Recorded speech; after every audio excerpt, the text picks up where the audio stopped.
Saturday, we got together from a distance, from 20 feet apart, which was the best. And Kelly was there and her son, and we all got tested. So we've gotten the results back and everybody is okay. And so I hope that we can get together this Mother's Day and have dinner together and I can actually touch them for real.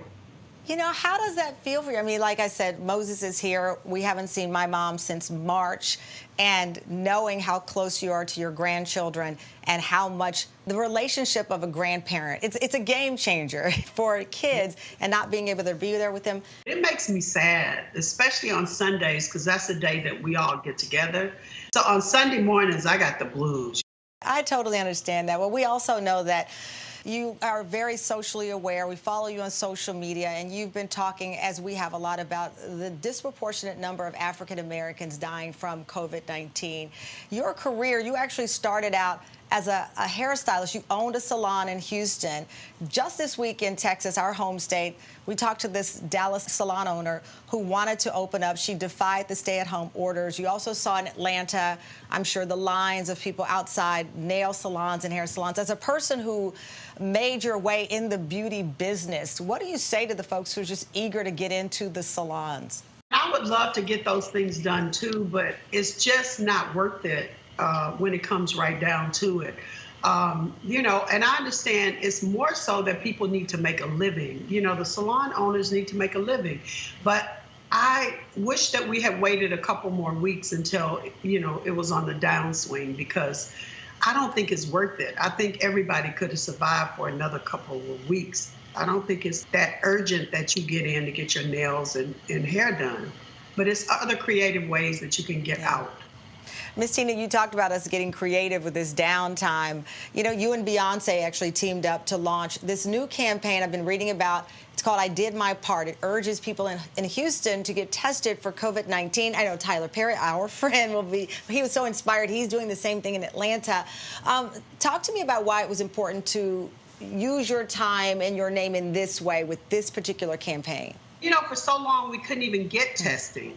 And so now it's readily available. Right. Will be available after this event is over. And I was talking to Beyonce about it, and she said, Mom, we got to do something.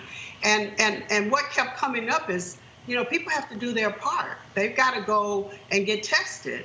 And so I thought of this campaign, and I asked her, would she support it? And she said, yes, her foundation, Be Good. And so we're having this event in Houston. It's a 2-day event at 2 different locations, screening locations. And we are teaming up with Procter & Gamble and Matthew 25 Ministries and HEB. And we are giving products, cleaning products, personal grooming supplies, toilet paper, paper goods, masks, gloves. We even bought vitamins so that we could give so they can get a start, understand how important vitamin D and vitamin C is. Because the sad thing is that we make up 33% of the people with COVID and 33% of the people that are dying with COVID, and we only make up 13% of the population. So it's a very scary situation for Black and brown people, and it's to bring awareness to it.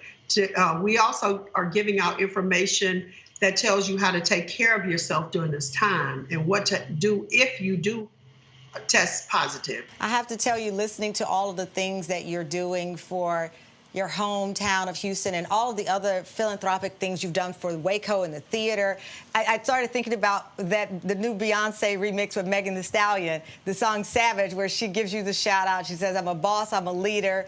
She says, I got it from my mom, I got it from Tina.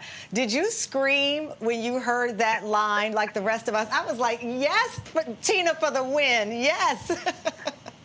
People started texting me and saying stuff about it, and she didn't tell me anything about it. So I was like, what are they talking about? And then somebody sent me the meme of me dancing. I wish that was my body and I was moving like that.